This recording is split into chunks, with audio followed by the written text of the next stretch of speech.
In early January 2007, vibrant young dancer Jodi Sanderholm vanished. A desperate search was launched, with everyone pulling together to try to locate her, but unfortunately, there was no happy ending to this story. Jodi's body was soon discovered buried beneath a woodpile, revealing a truly horrific end to the young woman's life. Jodi Leanne Sanderholm was born on September 26, 1987, to parents Brian and Cindy Sanderholm. She was one of 3 Sanderholm children, with a brother called Jason and a sister called Jennifer. Jodi grew up in Arkansas City and attended Arkansas City High School, where she graduated in 2006. She excelled at school, being one of 4 valedictorians in her class and a member of the National Honor Society. Jodi even won the Outstanding Physics Student of the Year award. One of Jodi's biggest passions was dance. For 4 years of high school, Jodi was a member of the Ark City High School dance team. 2 of those years, Jodi captained the team. After she graduated, Jodi began studying pre-pharmacy at Cowley College. She had no intention of letting her dance career stay in high school, so she promptly joined the Cowley Tigerette dance line. Those who knew Jodi described her as optimistic, kind, and helpful. She and her mom Cindy shared an extremely close bond. Jodi told her mom everything, and the pair loved spending time together. In early 2007, there was a new family member on the way. Jodi's sister was pregnant with her first child, a little girl. Jodi was incredibly excited to meet her niece, but she was also feeling some added pressure from an upcoming dance performance. Jodi was the one who choreographed the whole thing, and she wanted it to go off without a hitch. During the holiday period, young women at Cowley College began experiencing worrying occurrences. Jodi herself wasn't spared. She received many calls from unknown numbers who would hang up as she answered. Other women were finding their tires had been slashed in the campus parking lots. Something concerning even happened to Jodi's best friend. One night, she was driving home from dance practice when she picked up on a car seemingly tailing her.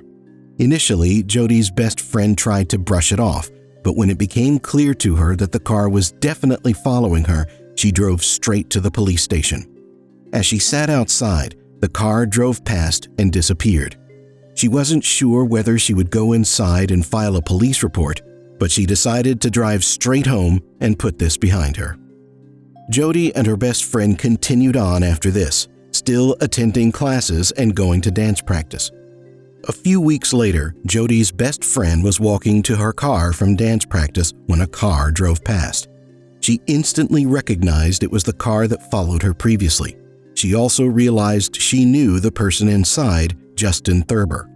As she reached her car, she found one of her tires had been slashed. Instantly, she knew it must have been Justin. Thankfully, a stranger passed by who was able to help her get her spare tire on. As she got inside the car, she began ringing Jodi, desperate to tell her what had happened, but Jodi never answered. On January 5, 2007, Jodi had morning dance practice on campus. Practice ended at around 10:45 a.m. Once Jodi left, she vanished. Over the next few hours, answers from Cindy and Jennifer went unanswered. This was completely unlike Jodi, and since Jennifer was expecting her baby any day now, she knew her sister wouldn't miss her calls. Cindy began to worry, so she left work early to see if there was an explanation to where Jodi was. When Cindy arrived home, she noticed Jodi's car wasn't in the driveway. It was clear she hadn't made it into the house, as Jodi always placed the mail on the counter after she got home. The mailbox stood untouched. Brian and Cindy both began contacting Jodi's friends to see if she had changed her plans and was with someone. This is when they learned Jodi hadn't attended an appointment at midday. They also soon found out that Jodi's best friend was also unable to get a hold of her. In the early evening hours, Jodi's parents reported her missing with the Arkansas City Police, and an investigation was launched. Chief Sean Wallace and Lieutenant Mark McCaslin soon arrived at the Sanderholm home to find out as much information as they could from Brian and Cindy. One of the first people they wanted to talk to was Jodi's boyfriend, David. Investigators always need to look at those closest to the missing person for potential involvement. They found out David had been in Dallas, Texas, visiting his brother. When he heard of Jodi's disappearance, he headed straight back to Arkansas City. As soon as the investigators spoke to Jodi's friends, the name Justin Thurber quickly came up. Multiple individuals reported Justin behaving strangely, sometimes standing back at a distance and watching them walk to their cars. On the same evening of Jodi's disappearance, the investigators went to speak to Justin. When they asked about his whereabouts that day, Justin said his dad picked him up near the Cowley County State Lake after his car got stuck in the mud while on a road trip with friends. Justin didn't explain how his friends got back to their homes, as his dad didn't pick any of them up. They had no evidence yet to link Justin to Jodi's disappearance, so they had to continue their investigation. On January 6th, FBI Special Agent David Folletti spoke to Jodi's boyfriend, David. Agent Folletti noted David seemed genuinely upset about his girlfriend's disappearance. He said he had last spoken to Jodi on January 4th. When the authorities accessed his bank and phone records, that proved David was in Dallas when Jodi was last seen, and he was ruled out as a suspect. While some of the investigators had been looking into David, others were focusing on Justin. The 23-year-old sandwich shop worker had a handful of previous run-ins with the law, but all of the charges were nonviolent. The investigators were quickly able to get in contact with an ex-girlfriend of Justin. She told them Justin frequented the Kaw Wildlife area, spending much of his free time there. One of the detectives took a drive with Justin's ex-girlfriend out to the area. She pointed out a boat dock that Justin often spent time around, and even told the detective that Justin previously mentioned to her that if he ever killed someone, he would dump their body in this area. Justin was now looking more and more like their main suspect. When they spoke to the friends he was supposedly with, and they all confirmed they were not with Justin that day, Justin was further pushed into the spotlight. As they began tracing Jodi's last known steps, the authorities accessed the campus surveillance cameras. One facing the parking lot showed Jodi's black Stratus pulling out, shortly followed by a blue Cadillac that belonged to Justin Thurber. The surveillance footage also showed Justin had been visiting the campus for multiple days in a row, leading up to the day Jodi disappeared. The police now wanted to get Justin into custody, and they were able to do so as he was currently out on bond for a previous petty theft arrest. Justin's home was searched after he was taken into custody.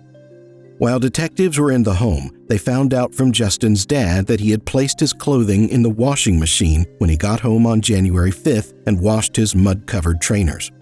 Those shoes, Justin's clothing, his blue Cadillac, and his cell phone were all taken in for forensic examination. On January 7th, the police searched the Kaw Wildlife area. Shoe prints that matched Justin's trainers were found in the area, and about a quarter of a mile away from the boat dock. That same shoe print was also found across the street from the Sanderholm's house. In total, over 50 individual shoe prints were found that belonged to Justin. Later that day, firefighters John and Ron Cannon were driving home after aiding in the search. The two men were search and rescue trackers in their spare time and were hoping to help locate Jodi. As the men drove home, they stopped in at a rest area. They thought they should make one last stop, and it was lucky they did. As they walked into the restroom, they discovered Jodi's Tigerette's jacket, one of her flip-flops, and the Sanderholm's mail. The Cannons immediately dialed the authorities, who were soon on the scene. A further search of the scene revealed Jodi's wallet and mats from her car. On January 8th, the Texas EcuSearch team were called in to help. The next day, they found Jodi's body. The trackers had noticed a disturbed area not far off of a trail that led to a woodpile. Upon closer inspection, they found a hand sticking out from underneath it. When a team arrived to examine the scene, they found the nude body of a young woman. She had been severely beaten and sexually assaulted. The police knew straight away it was Jodi, but waited for her dental records to confirm it. Jodi had sustained a vicious attack. She had been strangled and hit over the head, causing massive blunt force trauma. Once her body was taken to a medical examiner, They determined Jodi had also been sexually assaulted. The same day that Jodi's body was found, her car was discovered in the lake. It had been there for 4 days. The vehicle's sunroof had collapsed under the pressure of the water, which worried the investigators. They hoped crucial evidence linking the person responsible for Jodi's murder would still be able to be recovered. Miraculously, a tiny piece of evidence was found that would practically seal the case. An arm hair belonging to Justin was found in Jodi's car. To add to this, her DNA was uncovered under Jodi's fingernails. When Justin's phone records placed him in the Call Wildlife area on January 5th, the police knew they had enough evidence to charge him with Jodi's murder. The authorities believe Justin followed Jodi home that day and kidnapped her while she was getting the mail. He then forced her into her own car and drove her out to the area where her body was later found. He then attacked Jodi before killing her and disposing of her personal items.